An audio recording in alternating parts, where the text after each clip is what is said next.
അൽപൂസ് കിച്ചണിലേക്ക് എല്ലാവർക്കും സ്വാഗതം. എടാ എനിക്കിവിടെ ബോറടിക്കണു എന്ന അമ്മ.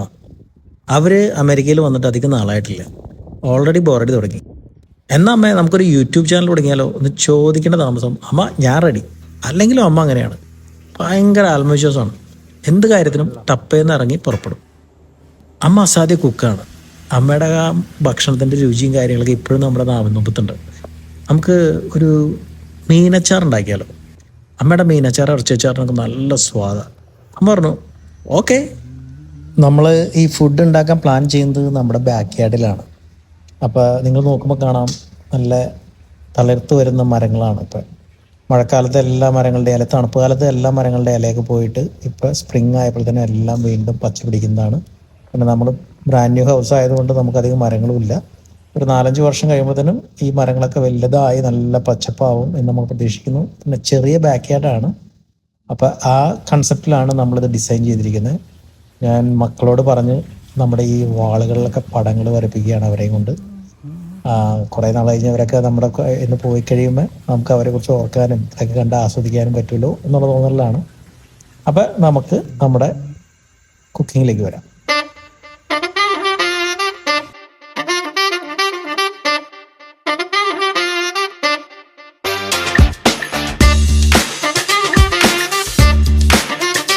ആദ്യം ചെയ്യേണ്ടത് ഈ കാണുന്ന ലവന്മാരെല്ലാം മിക്സിയിലിട്ട് നന്നായിട്ട് അടിച്ചെടുത്തിട്ട് സാൽമണിൽ പുരട്ടിയെടുക്കുക.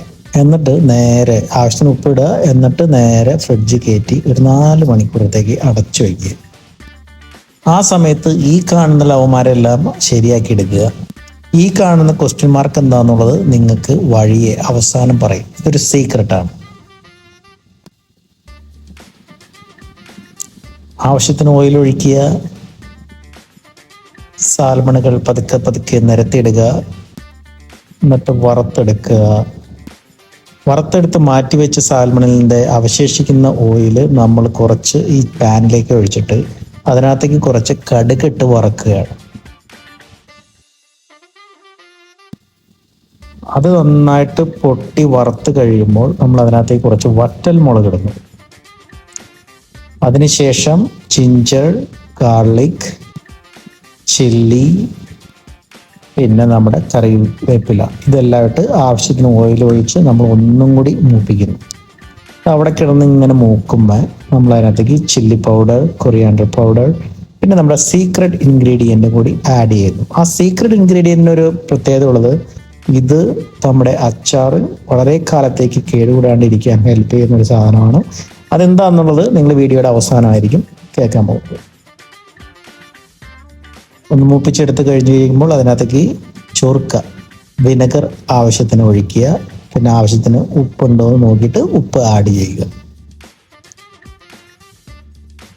പിന്നെ വെള്ളം വേണമെങ്കിൽ നിങ്ങൾക്ക് ഒഴിച്ചു കൊടുക്കാം. കുറവാണെന്ന് തോന്നുകയാണെങ്കിൽ ചൂടുവെള്ളം നന്നായിട്ട് മിക്സ് ചെയ്യുക. ഒന്ന് വേവായി കഴിയുമ്പോൾ അതിനകത്തേക്ക് നമ്മുടെ സാൽമണുകളെ പതുക്കെ ആഡ് ചെയ്യുന്നു. ഇനി വളരെയധികം ശ്രദ്ധിക്കേണ്ട കാര്യം, നമ്മൾ ഇളക്കുമ്പോൾ ഓവറായിട്ട് ഇളക്കരുത്. പതുക്കെ ജെന്റിലി ഇളക്കി കൊടുക്കണം, അല്ലെങ്കിൽ അത് ഉടഞ്ഞു പോകും. പിന്നെ ആവശ്യത്തിന് വെള്ളവും കൂടി ഒഴിച്ചിട്ട് നമ്മൾ ചെറുതായിട്ട് ഒന്നും കൂടി ചൂടാക്കിയ നമ്മുടെ അച്ചാർ റെഡി.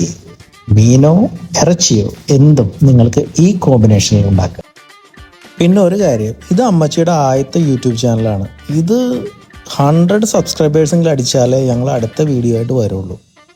അതിങ്ങനെ കൂടി ഒരു 100K അടിക്കുന്ന സമയത്താണ് ഈ അമ്മച്ചിയും ഈ പറയുന്ന മകനും ആരാന്നുള്ളത് ഞങ്ങൾ റിവീൽ ചെയ്യുള്ളൂ.